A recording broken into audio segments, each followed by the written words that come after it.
Hello friends, welcome to my YouTube channel. In this video, I will show you how to convert uppercase into lowercase. Uppercase means if your all the words are in capital letter and now you want to convert it into small letters. So how to do it? So first here you will see I have all these words are in capital letter, okay, or in uppercase. Now I want to convert into the small letter or in lowercase. So how to convert this? So what you have to do here, there is a formula by which you can easily do that.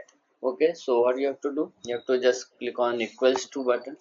Okay, then as you want to convert it into a lowercase, so what you have to do, just type lower. Okay, then you have to just select the word which you want to convert, then enter. Now you can just drag it to the down, and now you will see all the uppercase word is now converted into lowercase. So like this you can convert uppercase into lowercase. So if you like this video, please like my video and also subscribe my channel for more videos on Excel and Microsoft Office.